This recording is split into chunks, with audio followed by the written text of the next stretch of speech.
Hello and welcome to the Flipping and Wholesaling Houses in New York show.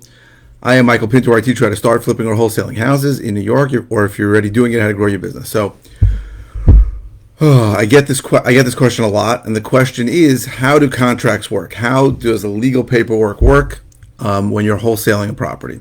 So first, I'm going to talk about how it works in New York. Then I can talk about how it works in other parts of the country. It's easier in other parts of the country. So, in New York, when you make an offer to a seller and the seller agrees, the next step is that his attorney, or his or her attorney, their attorney, the seller's attorney, generates a contract and sends it to your attorney. Then there is negotiation. To tell you what typically gets negotiated, a standard contract in New York is not assignable, so you're going to have to get it assignable. Standard EMD, the earnest money deposit that you're going to put down a contract in New York, is 10%. So if you're buying something for $300 that you can then fix up and sell for $600 or wholesale for $350, they're going to want $30,000. So you're going to have to negotiate that.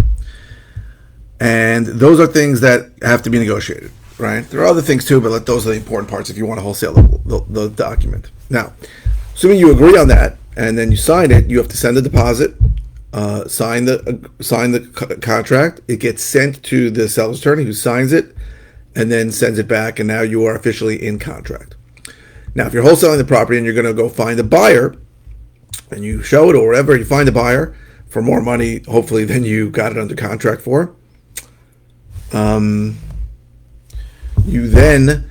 Your attorney is going to send an assignment document to the new buyer that you are assigning the contract. They're almost always going to want to see the underlying contract because they want to know what they're getting and what they're accepting as the new buyer. You can redact the price if you want to, so they don't have to see it, but sometimes they do. It doesn't matter. And then they sign that assignment. Now you are fully executed. Now, in New York, unlike other parts of the country, and we're going to talk about other parts of the country more in a few minutes, very often that's not going to close right away. Sometimes it will if the property's vacant, if the seller really wants to move. But very often, at least with my experience, is that there's somebody living in there. Either it's the owner, or it's a tenant, or it's a relative. And sometimes they have to leave. So very often you have plenty of time in New York. And then after everybody's ready to close, usually sometimes your buyer may get financing, right? They may get a hard money loan. They may need some time for that. Real smart practice to do is to order title as soon as you get the contract and insist that the buyer uses your title.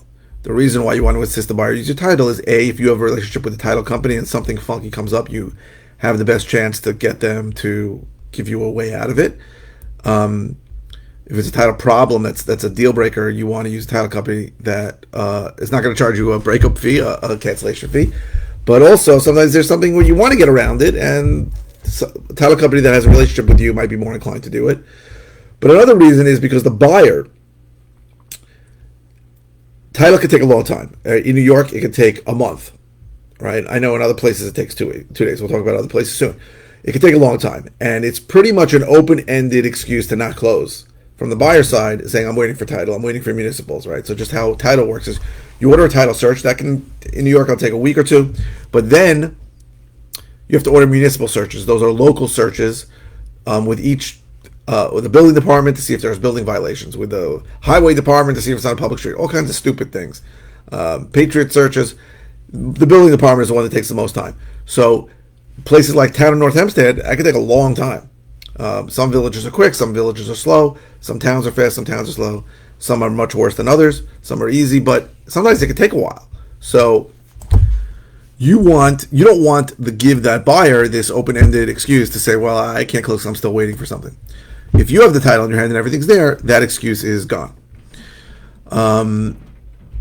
So once the buyer's ready to go and the seller's ready to go, you schedule a closing. You're probably going to have, your attorney probably will tell the seller's attorney that, hey, we're signing the contract, the signer's going to show up. Sometimes that'll show up at the closing. There are ways to double close in New York, but they're usually expensive because you're going to pay closing costs twice. But that's how the documents work. Remember, the seller's attorney is going to generate the first contract, send it to your attorney. Your attorney is going to negotiate with him after you sign it and fully executed. Your attorney is going to send an assignment contract. Now, Outside of New York, it is much easier, right? Outside of New York, you as a buyer are going to give that contract to the seller and say, here's your contract. The seller's going to sign it, and you're in contract. Hooray. You're usually going to have a mortgage, inspection contingency in that contract, which will give you time to get out of the contract, or in some states like California, they say in escrow or out of escrow. In New York, my contracts have no contingency whatsoever. And basically, you're in contract at that point. When you then find a buyer, you're going to then send them an assignment. They're going to sign it. One of the beautiful things in other states, some states are different, but is that you don't even have to actually give earnest money in most states for the contract to be a binding contract. In New York, it's clear that if the funds don't clear, you're not in contract. So and this has happened to me, people by accident who have written down payment checks to me and then it bounced, they sent it from the wrong account. Technically, I can just ditch them and go with somebody else.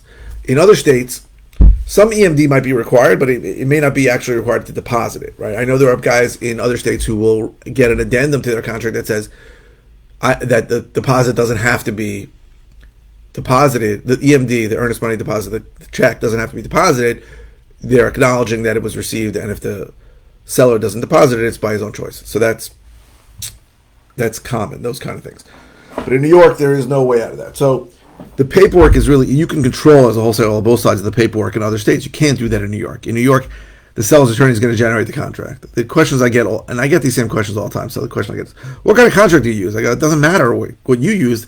The seller's attorney is going to generate that contract and send it to your attorney.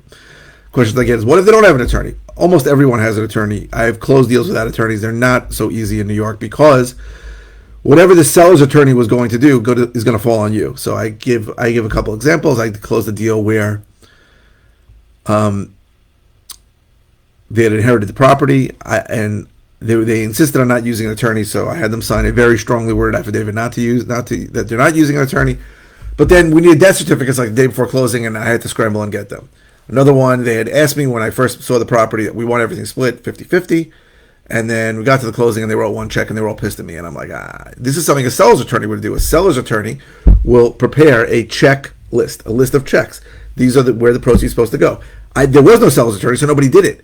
And these are the kinds of things that become, you dream about doing deals without attorneys and you do them and you realize just the way the process works in New York, there are things that are going to fall on you to get done that a seller's attorney would have done. And you're not getting paid to do those things. You're getting paid your assignment fee, but that's the way things work. So it's important to understand that paperwork has to work a certain way. Now, if you find someone who's just unsophisticated, doesn't want to use an attorney, you can use any standard contract you want, send it to him, and be fine. The risk is if he finds out that you're making money and he's not happy later, if he wants to challenge it and sue you, right? I don't know if most people don't, but if they do, they have a strong case because standard procedure in New York is to have a seller represented by an attorney. It's the only state that does that, by the way. It's ridiculous, but it's the way it works. So you got to understand the risks of going without using an attorney.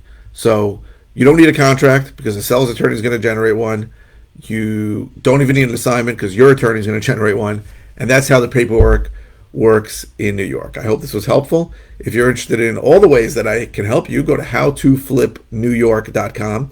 If you're interested in finding out more about one-on-one coaching, go to coaching.howtoflipnewyork.com.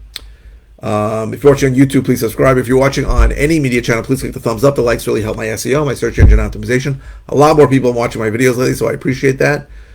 And what else? Oh, please keep the comments coming. I post 5 times a week. I missed yesterday. I may do another one today. I don't always know what to say. This came from a question. Thank you, John, for asking it. And feel free to ask anything. It does not have to be about the video you're watching. You can ask any question. I check my comments every day or two. And if it's a simple answer, I'll just reply with an answer. If it's something that I've covered before, I'll send a link or multiple links to videos that I've done on that topic. And if it's something new, I'll do a new video on it. So please keep it coming. And also, I've been posting on Facebook recently that I lost a couple of funding sources. If you're interested in secured, strong returns and you want to lend me money on deals that I'm doing, I'm happy to take your money and give you very, very strong returns. You can call. What's the number for that? I have a separate line for that. Let me just look at that number. The number for that you can call or text is 917-730-7279 if you're interested in lending. So I want to thank everyone for watching, and please, please, please keep the comments coming. They really help me give me topics to discuss. Thank you very, very much for watching.